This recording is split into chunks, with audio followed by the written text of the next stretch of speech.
But if I swore as much as I wanted to, I'd never say anything else. So... Before prestige drama and slick single-camera comedies took over TV, there was one messy, loud, brutally honest family sitting on a worn-out couch in Lanford, Illinois. Roseanne didn't look like the shiny sitcom families of the late 80s. Dan and Roseanne weren't glamorous, the kids weren't perfectly behaved, and the Conners' biggest recurring villain was often the stack of unpaid bills on the kitchen counter. And audiences saw themselves in that chaos almost instantly. When Roseanne premiered in 1988, it exploded in the ratings and quickly became one of the most watched shows on television. But behind that average blue-collar family was anything but an average production. There were creator battles, constantly fired writers, recast kids, storylines that freaked out the network, and a final twist that basically rewrote the entire show you thought you'd been watching. In this video, we're heading back to Lanford to look past the meatloaf and laundry piles and dig into the strangest, wildest, and downright weirdest facts behind Roseanne. From a fake Illinois town built out of real Midwestern locations to a lesbian kiss that almost didn't make it to air, this is the story of how one sitcom broke almost every rule and somehow became a classic. Before we jump into the weird facts, don't forget to hit like, subscribe, and ring the bell. It really helps the channel, and it makes sure you don't miss our next deep dive into the TV shows you grew up with. Now, let's head to Lanford and start with fact number 1. 14. A sitcom built straight from Roseanne's real life. Most sitcoms start as a cute idea someone pitches in a conference room. Roseanne started on stage in a smoky comedy club with a frustrated working mom yelling about her life. Roseanne Barr's stand-up act as a self-described domestic goddess was all about the unpaid emotional labor of running a household, raising kids, and trying not to lose your mind in the process. Producers didn't just adapt that persona. They built an entire show around it. The Conners' working-class struggles weren't a gimmick. They reflected Roseanne's own background and the lives of people she grew up with. Instead of magical problem-solving or sudden windfalls, Roseanne showed bounced checks, layoffs, and parents fighting over which bills to pay. That honesty helped the pilot become one of the highest-rated debuts of its season, and it immediately stood out in a TV landscape filled with glossy, upper-middle-class families. What's even weirder is how rare that was at the time. TV executives didn't exactly line up to portray a plus-sized, loud, opinionated mom and her equally imperfect family as the centerpiece of a primetime sitcom. But audiences connected so strongly that the network had no choice but to lean in. And that set the stage for one of the strangest behind-the-scenes power struggles in sitcom history. 13. The Creator Credit War that almost ended Season 1. From the very beginning, Roseanne wasn't just a TV show. It was a battle for control. On paper, the series was officially created by writer-producer Matt Williams, who helped turn Roseanne's stand-up into a workable sitcom format. But in Roseanne's eyes, the show was based on her life, her jokes, and her persona. She didn't just want to star in it. She wanted to be recognized as the creative force behind it. This disagreement simmered until it blew up. Roseanne reportedly clashed with Williams over scripts, line readings, and tone. If she didn't like a joke, she simply refused to say it. The tension got so bad that she threatened to quit the show entirely if he stayed on. For a brand new ratings powerhouse, that was a nightmare scenario. The studio and network had a choice: back the credited showrunner, or back the star whose name was literally the title of the show. In a rare move, they chose the star. Williams was gone after just 13 episodes, and Roseanne continued under new leadership. It's a weird reminder that this family sitcom was powered from day one by a lead actor willing to go to war to protect her vision, even if it meant detonating her own writer's room. 12. Fired writers, Tom Arnold, and a turbulent set. If you've ever wondered why Roseanne sometimes feels like wildly different shows from season to season, part of the answer is simple. People kept getting fired. The series quickly developed a reputation for having a revolving door of writers and producers.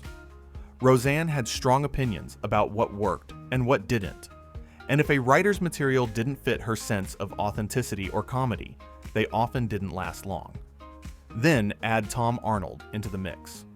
Roseanne's then-husband joined the show behind the scenes and eventually on camera, and many crew members described him as her on-set enforcer. He wasn't just another actor. He was seen as an extension of Roseanne's power. If they wanted something changed, it usually got changed. If they didn't like a staff member, that staff member didn't always stick around. All of this chaos made for a tense environment, but also a strange kind of creative volatility. The show veered from sharp, grounded family stories into big, surreal swings, then back again. Episodes about paying the electric bill sat next to dream sequences and wild fantasy scenarios. That whiplash tone is part of what makes Roseanne such an odd time capsule. Behind the laughter, there was a constant tug of war over what the show even was. 11. Lanford is fake, but the Midwest DNA is very real. Lanford, Illinois might be one of the most believable fake towns in TV history. You can almost smell the factory grit and feel the cold wind blowing across the flat fields. But despite how real it seems, Lanford doesn't actually exist. It's a fictional blue-collar town stitched together from bits and pieces of the real Midwest. Writers drew heavy inspiration from places like Elgin, Illinois, and neighboring towns. References throughout the series quietly place Lanford near real Illinois cities like Aurora and DeKalb. It's not quite any one of them, but if you've ever driven through a string of industrial Midwestern towns, Lanford feels eerily familiar. The small houses, the factory jobs, the one nice restaurant in town that everyone treats like a big deal. The weirdest detail? The Conner house you see in exterior shots isn't even in Illinois. It's a real home in Evansville, Indiana. Fans have tracked it down and still stop by to take photos of the modest two-story house where Dan and Roseanne lived. So while Lanford itself is fictional, it's built from such specific, real-world pieces that it ends up feeling more authentic than some actual cities portrayed on TV. 10. Sara Gilbert was so important. They bent the show around her. When Roseanne started, it wasn't obvious which kid would stand out. But it didn't take long before Sara Gilbert's Darlene quietly became the show's secret weapon.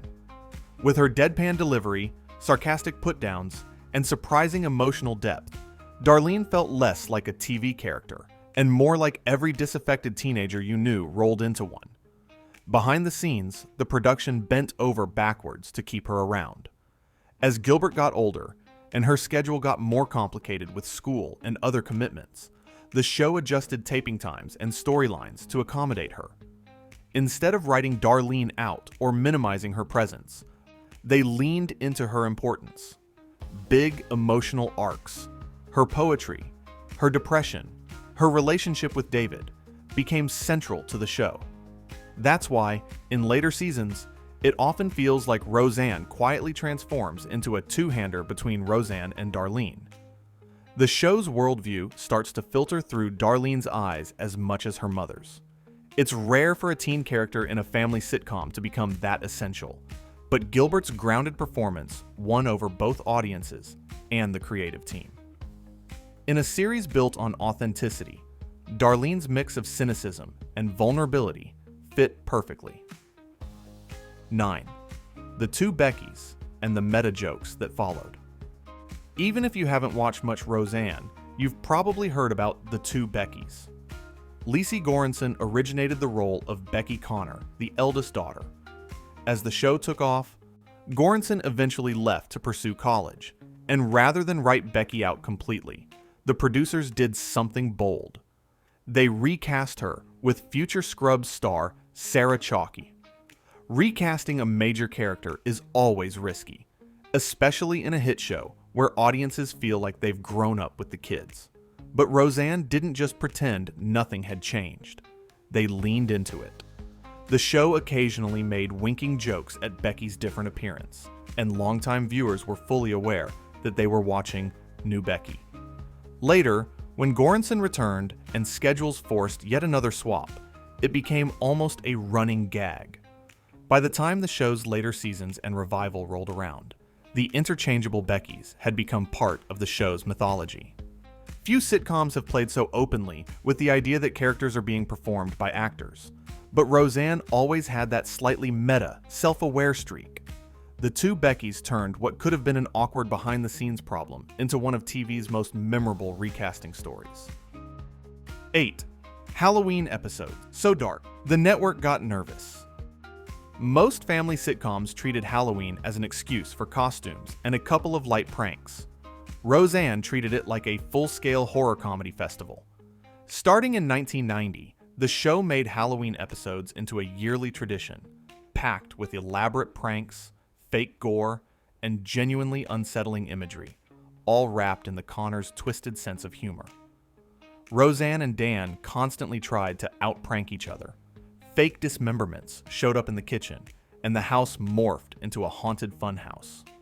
These episodes were so distinctive that many fans now rank them among the best holiday specials in sitcom history. But the network wasn't always thrilled. Some executives reportedly worried that the show's fascination with the occult and fake blood was a little too intense for a mainstream audience, with rumors that certain ideas were toned down or vetoed outright. Roseanne herself eventually wrote and directed a Halloween episode where the holiday is literally so intense it sends her into labor with Jerry Garcia Conner. It's equal parts bizarre, funny, and strangely fitting for a show that loved to push boundaries. Those Halloween specials remain some of the weirdest, most ambitious seasonal episodes any sitcom has ever attempted. 7. The Lesbian Kiss episode ABC almost shelved. In the early 90s, network TV was still extremely cautious about LGBTQ representation. So when Roseanne planned an episode where Roseanne is kissed by another woman in a gay bar, the network panicked. The episode, titled Don't Ask, Don't Tell, features Roseanne accompanying her friend to a lesbian bar, only to be unexpectedly kissed by a woman played by Mariel Hemingway. Executives were so uneasy about the same-sex kiss that they considered not airing the episode at all, or cutting the kiss entirely. Roseanne pushed back hard, threatening to take the show to another network if ABC refused to broadcast it. For a ratings juggernaut like Roseanne, that wasn't an empty threat. In the end, ABC relented, but slapped a parental advisory warning on the episode and treated it like a potential scandal. When it aired, the episode drew huge ratings and became a landmark moment for queer visibility on network television. Roseanne followed it up with other LGBTQ storylines, including a same-sex wedding in the December Bride episode. For a blue-collar sitcom in the early 90s, that was unheard of. It's one of the weird, fascinating contradictions of the show.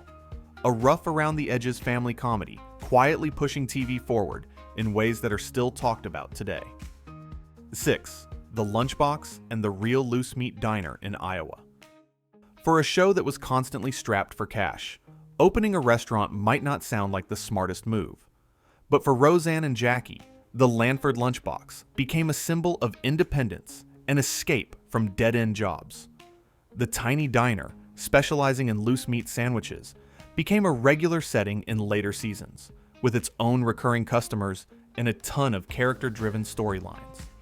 The weird part is how specific that loose meat concept is, and it's no accident. The Lunchbox was inspired by a real place. Canteen Lunch in the Alley. A famous loose meat sandwich joint in Ottumwa, Iowa, Tom Arnold's hometown. The real-life diner has a cramped counter, a simple menu, and a loyal local following, much like its fictional counterpart in Lanford. By lifting such a niche, regional food, and turning it into the signature dish of the Conners business, Roseanne once again rooted itself in lived-in Middle America. This wasn't a generically cute sitcom restaurant. It was the kind of place you really could stumble into on a back street in a small town. the Lunchbox reinforced the show's blue-collar DNA, even as some of the storylines started getting stranger. 5. Jerry Garcia Conner and the baby with a continuity problem. Sitcom births are usually simple. Mom goes into labor, there's a mad dash to the hospital, and everyone gathers for a tearful, laugh-filled welcome. Roseanne did that, but with its own odd spin. Roseanne goes into labor during a Halloween episode, because of course she does, and the Conners name their new baby Jerry Garcia Conner in tribute to the late Grateful Dead frontman. But hardcore fans noticed a bizarre continuity issue. Earlier in the series, there was a storyline involving an amniocentesis test that strongly suggested Roseanne was pregnant with a girl. Yet when Jerry is born, he's clearly a boy, and the show never offers a straightforward in-universe explanation. Instead, Roseanne eventually jokes in an out-of-character tag that the amnio was wrong, treating the whole thing as a meta-gag rather than a serious plot point. It's a small thing, but it perfectly captures the way Roseanne sometimes blurred the line between its fictional world and the real lives of its cast and writers. The baby's name ties into Roseanne Barr's real-life fandom. The gender switch gets brushed off with a wink, and viewers are left to decide how much they care about continuity in a show that was increasingly willing to play fast and loose with its own rules. 4. Roseanne's massive payday and near Oprah status. By the mid-90s, Roseanne was no longer just a hit sitcom, it was an empire, and Roseanne Barr was its queen. As the show neared the end of its original run, Roseanne's salary skyrocketed. Reports from the time suggested that she was earning tens of millions of dollars for the final seasons, briefly making her one of the highest paid women in entertainment, second only to Oprah Winfrey. For a series that centered on a family constantly worrying about money, it's a strange bit of irony. While the Conners struggled to keep the lights on, the woman playing their matriarch was negotiating some of the biggest paychecks in TV history. That financial clout came with increased creative control. Roseanne had executive producer power, veto influence on scripts, and a huge voice in where the storylines went. That control helped the show take risks, but it also contributed to some of the wild tonal swings and controversial decisions in later seasons. Roseanne had started as a grounded, no-nonsense look at working-class life.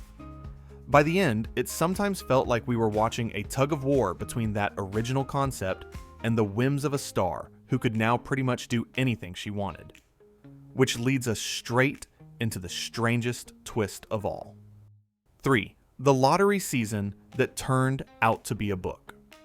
If there's one storyline that still divides fans, it's the lottery. In season 9, the Conners suddenly win more than $100 million. Overnight, the family goes from scraping by to living large. They rub shoulders with celebrities, take glamorous trips, and enjoy a fantasy version of life that looks nothing like the cramped house we'd come to know so well. A lot of viewers hated it. The whole appeal of Roseanne had been its realistic portrayal of working-class struggle. Turning the Conners into millionaires felt like a betrayal of the show's DNA. But then came the series finale, and one of the weirdest twists in sitcom history. In a long monologue delivered from the Conners' basement, Roseanne reveals that much of what we've seen, especially in season 9, is fictional. She's been writing a book to cope with Dan's earlier heart attack, which, in her real version of events, he did not survive. The lottery, the affairs, even certain character pairings were all rearranged or fabricated on the page. In other words, large chunks of Roseanne, including the entire wealthy fantasy arc, were a story within a story. Some fans appreciated the ambition, others felt it only made things more confusing. Either way, it cemented Roseanne as a show willing to break every rule, right up to the final minutes. 2. A writer's room that launched future TV heavyweights. For all the chaos behind the scenes, the Roseanne writer's room ended up being an unlikely training ground for future TV royalty.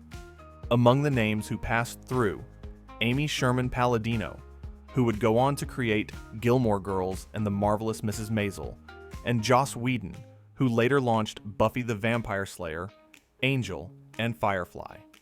If you look closely, you can see echoes of Roseanne's DNA in their later work. Sherman Palladino's fast, overlapping dialogue, and her focus on complicated mother-daughter relationships feel like a more stylized cousin of the Conner family banter. Whedon's mix of quippy humor and emotional gut punches isn't that far removed from the way Roseanne could pivot from a joke about dinner to a serious conversation about money or grief. It's weird to think that a show sometimes criticized for inconsistency and behind-the-scenes drama was also quietly shaping the next era of television. That churn of writers and producers, as messy as it was, created space for some incredibly talented people to sharpen their skills on one of the most watched stages in America. 1. Very special episodes that didn't tie things up neatly. Most sitcom, very special episodes of the era followed a similar formula. Introduce a serious topic, have the characters learn a lesson, and wrap it all up with a neat, reassuring bow. Roseanne didn't do that. When the show tackled racism, sexism, homophobia, domestic violence, or addiction, it often left things raw and unresolved. One of the most memorable examples is the episode where DJ refuses to kiss a black girl in a school play. The situation forces Roseanne and Dan to confront their own biases and what they've unconsciously passed on to their kids. It's uncomfortable, and the show doesn't let anyone off the hook with an easy speech. Instead, it lingers in that awkward, messy middle ground where real life usually lives. Throughout its run, Roseanne revisited hard topics in similar ways. Characters didn't always make the right choices. Problems weren't always solved in 22 minutes.